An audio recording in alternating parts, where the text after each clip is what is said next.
bill was started by some teenagers, and which is not a negative thing. In fact, I appreciated them coming down and speaking.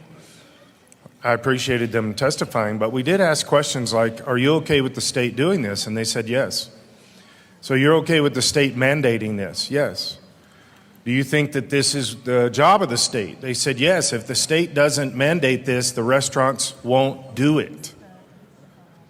And then they said, but we got 165 restaurants on board to do it. But if you don't mandate it, they won't do it. And I guarantee they didn't tell those 165 restaurants that there was going to be a $500 or $1,000 fine for this. The restaurants were saying, this is a good idea.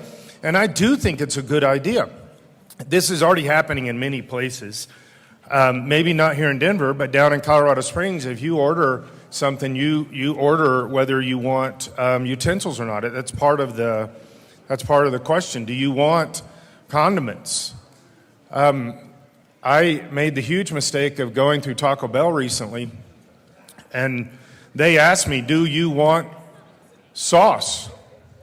And I looked back to the 20 years ago, and I thought, I remember I liked that, so I said yes. And they asked me. It wasn't a given that they were going to put all that stuff in there. So there's a lot of places already doing this. It's an affront to the restaurants to say, hey, this is a good idea, and you present this to them, and they go, oh yeah, we're all on board. And then we say, okay, good, then we're going to fine you if you don't. That's extremely disingenuous. That's unhealthy to the restaurant industry. But this is part of the same thing that we always do in this room. We attack small business.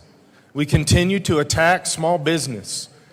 This state, if you look at it from the outside, you would assume that every person in this state hates small businesses. This is very unhealthy for us, but we just continue to regulate, fine, fee, all kinds of things to continue to shut down small business.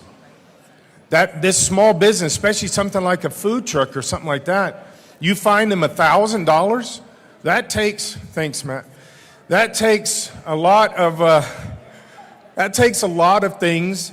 A $1,000 fine would harm them, and some food trucks are so much on the wire that it could really hinder them or even put them out of the business. We just attack small business so much, so much. When does this stop? When do we stop attacking businesses? When do we stop feeing, fining, taxing? When do we stop doing this? This bill is just another bill. You could have stopped. You could have stopped with the first thing and made it a suggestion. That's what the amendment is you just take the first half of the bill and say, well, we're going to make this a suggestion. Businesses, we're going to get behind you and help you say, would you like to request something? Sure, I have no problem with that. I still think it's overreach, but I have no problem with that because I think a lot of businesses are already wanting that to happen.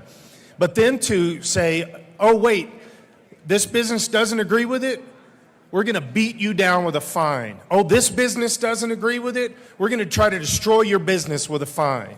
This business doesn't agree with it, we're going to mandate this with some kind of enforcement group that's now going to be created by the state to walk around like the condiment police and attack these businesses. Why do we keep doing that stuff? It just hurts businesses. Well, you better step in line with the state of Colorado's mandates. You better step in line with this new police force we're going to have to police condiments and forks. You better step in line. If not, we will destroy you. Because it's not about the business, it's not about the money, it's not about the environment, it is about control. Control from the head down. It's called Marxism.